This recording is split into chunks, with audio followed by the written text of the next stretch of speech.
What's up, guys? Welcome back to my channel. I just got done delivering for the day. It was chilly this morning and it is so hot right now, but I don't want the AC to like interfere with the video, so I got my windows down, parked in the shade. Anyways, and I don't have my glasses on because they're very reflective and I'm not driving, so I took them off for the video so they're not too reflective. But so I had a order I just delivered. It happened to be my last order, but I wanted to make a video about it and let you guys know my experience, because normally my alcohol deliveries go super smoothly. This one did not. But before I get into this video, make sure you're subscribed. I'm doing a giveaway when I hit 10K with multiple winners, because I just want to show how much I appreciate you guys. So make sure you are subscribed and give this a video if it helps you in any way. So I had a very smooth day. I did 6 hours, I believe. I had a little break in between there, so I had a very smooth day. I've had a couple alcohol deliveries. I opted into them because you have to like manually say that you want to do them, but I heard that they pay more. So a few months ago I opted into it. Like, I turned that feature on in my app on DoorDash, and the couple I did went smoothly. Like, you have to show your ID when you pick up the alcohol, and then when you get to the customer you have to, they take alcohol deliveries very strictly, just like they should. So the alcohol guidelines that you have to follow is when you are picking up the order, you have to show your ID. So don't accept the order unless you have your ID on you. I mean, you're driving around, so I don't know why you wouldn't, but there's always a chance where you know you left it at home. So when you drop off the alcohol, you have to scan the customer's ID card, and there'll be a scanner that pops up on your phone, and you can't go past that.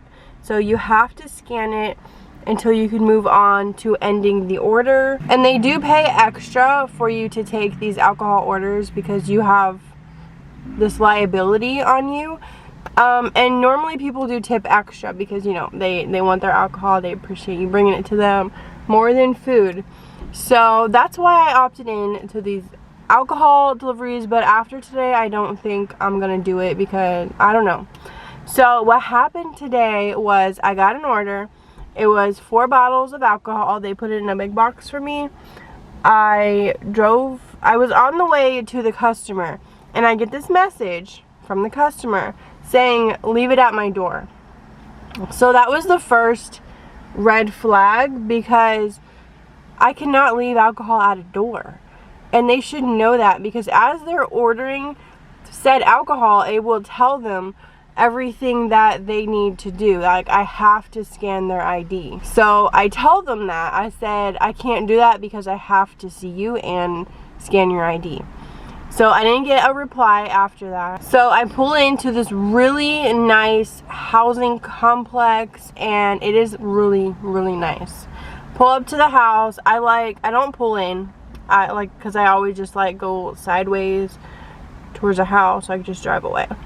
So I do that. I get the box, I bring it to their door, I knock, I ring the bell, I message them, I tried to call them, and it rang like one time and then it stopped ringing. So I think they like ignored the call, and it was like a solid 5-6 minutes, and I'm like, I'm not just going to sit here waiting, because like, you messaged me, you knew I was coming, you're not replying back, you're not answering your door. I cannot leave this alcohol at your door like you asked me to. So I start to call support as I carry the box back to my car, and because I don't want to be standing up there on the phone, and I don't want them, I could just envision them opening the door, taking the alcohol, and closing the door. Like, I would be in trouble if that happened, and I could possibly be deactivated if that happened. So I was like, I'm gonna keep this with me, I'm gonna go back to my car, and I'm gonna call them there.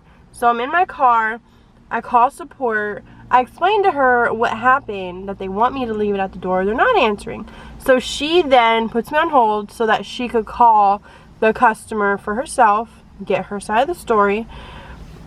which is fine. It only took a few minutes. And she comes back to me on the phone and she says, the customer is not complying, so I need to return the alcohol to the store. And in that situation, I will be paid the full pay and the full drive back to the store, so it will come out to be double pay, but I won't get the customer's tip, obviously. So it will still be the double pay, it'll still be worth my time. So I'm just like, okay, I'm gonna get this back to you. This is my last order. I'm gonna move on with my day and go do other stuff. And then, as I'm putting my car into drive, I just happened to look up at her door again, as I've been the whole time I was on the phone.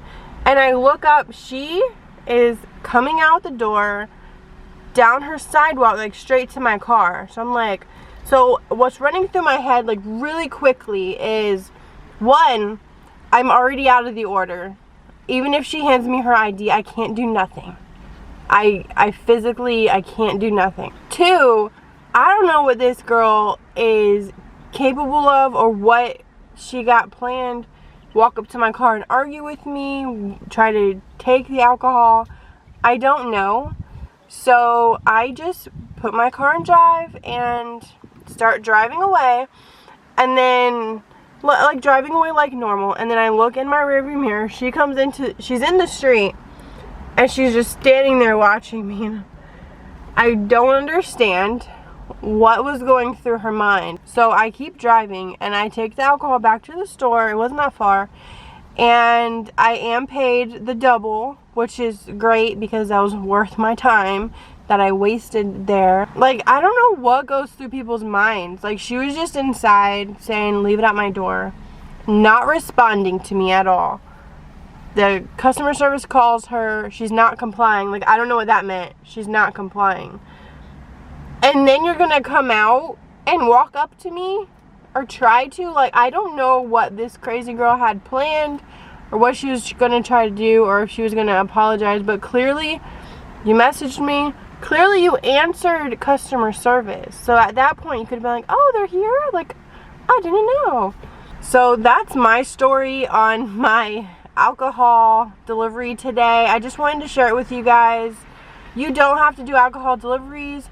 I mean, if they're worth it and I'm driving by and I've been declining, it catches me at the right time and the pay is worth it, I think I will accept another alcohol order just because the rest of them have been so smooth. So I want to know if you have any stories that pertain delivering alcohol or if you just decide not to do them to begin with. That was me at the beginning. I was like, I don't want to be in charge of all that liability. So that's going to be it for this video. I will be talking to you in the comments below, and yeah, I will catch you in my next one.